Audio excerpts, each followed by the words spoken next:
നമ്മളുള്ളത് വിംസ് ആശുപത്രിയിലാണ്. ഇവിടെയാണ് പരിക്കേറ്റ ആളുകൾ ചികിത്സയ്ക്ക് എത്തുന്നത്. ഇവിടെ ഇപ്പോൾ 70 പേരാണ് ചികിത്സയിലുള്ളത്. അതിൽ 11 പേരുടെ നില 11 പേർ ഐസിയുവിലാണ്. അതിൽ 3 പേരുടെ നില ഗുരുതരമായി തന്നെ തുടർന്ന് 12 പേരുടെ മരണം ഇതുവരെ ഈ ആശുപത്രിയിൽ വിംസ് ആശുപത്രിയിൽ സ്ഥിരീകരിച്ചിട്ടുണ്ട്. SKN സൂചിപ്പിച്ചതുപോലെ ഈ ഉറ്റവരെ കാണാതെ ഇപ്പോഴും ആശുപത്രികളിൽ കയറി ഇറങ്ങി നടക്കുന്ന ആളുകളെ നമുക്ക് ഇവിടെയും കാണാൻ വേണ്ടി സാധിക്കും. ഇവരുടെ അച്ഛനും അമ്മയും ഒരുമിച്ച് കിടന്നുറങ്ങിയതാണ്. അച്ഛനും അമ്മയും നഷ്ടപ്പെട്ടിട്ടുണ്ട്. എന്താണ് പേര്? എവിടെ നിന്നാണ്? രാമൻകുട്ടി ലക്ഷ്മി ചൂരൽമലയെന്നാണ്.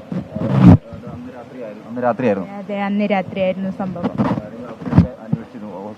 അതെ, അന്വേഷിച്ചു, ഇതുവരെ കണ്ടെത്തിയിട്ടില്ല. ഇവിടെ മിംസിലുമില്ല.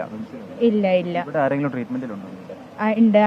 ഇപ്പോൾ നിലവിൽ ഇത് സംഭവിച്ചിരിക്കുന്നത് അനിയത്തിന്റെ കുടുംബത്തിനാണ്. അപ്പോൾ അനിയത്തിയും മക്കളും എല്ലാവരും ട്രീറ്റ്മെന്റിലാണ് ഇപ്പോൾ.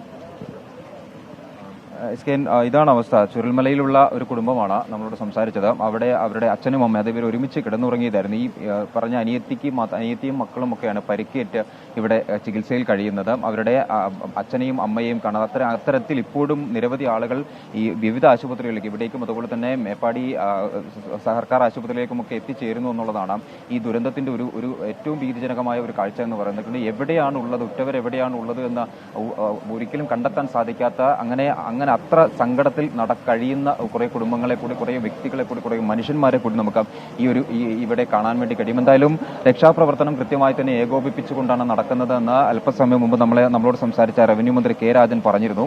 അദ്ദേഹം ക്യാബിനറ്റ് യോഗത്തിന് ശേഷം 8 മണിക്ക് 8 മന്ത്രിമാർ പങ്കെടുത്ത ക്യാബിനറ്റ് യോഗത്തിന് ശേഷമാണ് ഈ രക്ഷാപ്രവർത്തനങ്ങളെല്ലാം വിലയിരുത്തിയതിന് ശേഷമാണ് സംസാരിച്ചത്. എന്തായാലും അതിനുശേഷം ഇനിയിപ്പോൾ മന്ത്രിമാർ 2 സംഘങ്ങളായി തിരിഞ്ഞ് ദുരിതാശ്വാസ ക്യാമ്പുകളിലും അതുപോലെ തന്നെ കൺട്രോൾ സെന്ററുകളുമൊക്കെയായി അവർ നിലയുറപ്പിക്കുന്നുണ്ട്. ഈ കാര്യങ്ങളെല്ലാം തന്നെ കോർഡിനേറ്റ് ചെയ്യുന്നതിന് വേണ്ടിയുള്ള ചില ശ്രമങ്ങളാണ് എന്തായാലും ഇവിടെ നടക്കുക. രക്ഷാപ്രവർത്തനം എന്തായാലും പുരോഗമിക്കുന്നുണ്ട്. മാത്രമല്ല പരമാവധി ആളുകളെ ജീവനോടെ ഇവിടേക്ക് എത്തിക്കുക എന്നുള്ളതാണ് അവരുടെ ഒരു ലക്ഷ്യമെന്ന് പറയുന്നത്.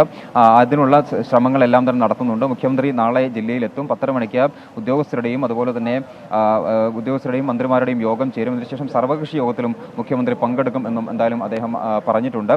ആ തരത്തിലാണ് എന്തായാലും കാര്യങ്ങൾ ഇപ്പോൾ നിലവിൽ പുരോഗമിക്കുന്നത്. വളരെ വേഗത്തിൽ ആളുകളെ ഇപ്പോൾ അട്ടമലയിൽ നിന്നും അതുപോലെ തന്നെ മുണ്ടക്കയിൽ നിന്നുമൊക്കെ രക്ഷാപ്രവർത്തനം വളരെ ശക്തമായി തന്നെ നടക്കുന്നുണ്ട്. വിവരങ്ങൾ നൽകിയത്.